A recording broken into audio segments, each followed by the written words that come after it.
आऊज़ुबिल्लाहि मिनश्शैतानिर्रजीम बिस्मिल्लाहिर्रहमानिर्रहीम अस्सलामु अलैकुम वरहमतुल्लाहि वबरकातुहू। दोस्तों, आज एक नए मौजू के साथ आपकी खिदमत में हाज़िर हूँ। आज का मौजू है बच्चों का असहाल।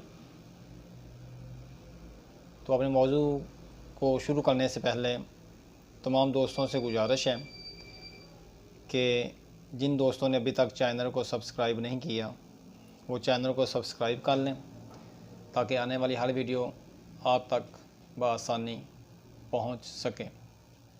बहुत शुक्रिया। आइए अपने मौजू का आगाज़ करते हैं। बच्चों का असहाल। बच्चों को दस्त आने एक मामूली बात है।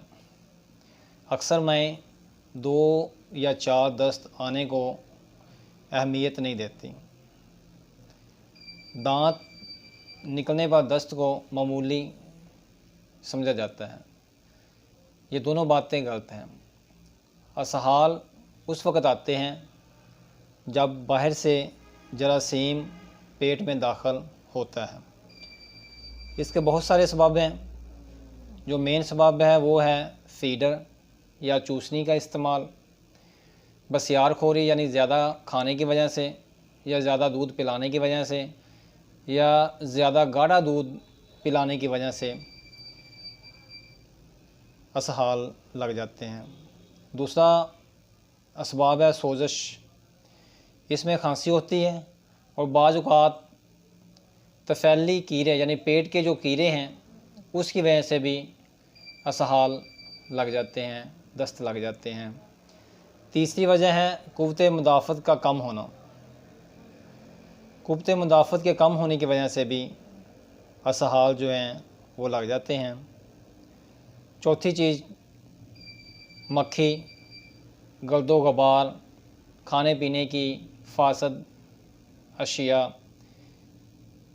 ख़ास तौर पर बाज़ार से चीज़ें खाने की वजह से, समोसे, पकौड़े, चिप्स, सलंटियाँ वगैरह वगैरह ऐसी चीज़ें खाने की वजह से भी असहाल हो जाते हैं। तो इसका इलाज ये है कि सबसे पहले तो ORS का इस्तेमाल करवाना चाहिए ताकि जो पानी की कमी हो जाती है बॉडी के अंदर वो पूरी हो जाए। सादा पानी इस्तेमाल नहीं करवाना चाहिए। पानी को जब भी करवाना चाहिए बॉयल करके इस्तेमाल करवाना चाहिए। नरम ग़िज़ा का इस्तेमाल करना चाहिए, ख़ास तौर पे दलिया, फिरनी, केला, खिचड़ी वगैरह ये चीज़ें जो हैं ये खाने को देनी चाहिए।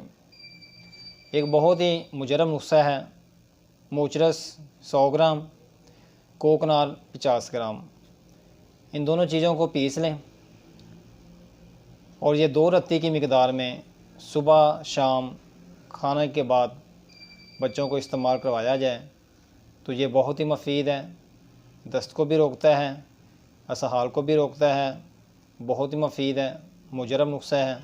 इसको बनाएं और इंशाअल्लाह ताला जो दस्त का मसला है, जो असहाल का मसला है वो ठीक हो जाएगा इंशाअल्लाह। और परहेज़ ज़रूरी है। बहुत शुक्रिया। अस्सलाम वालेकुम।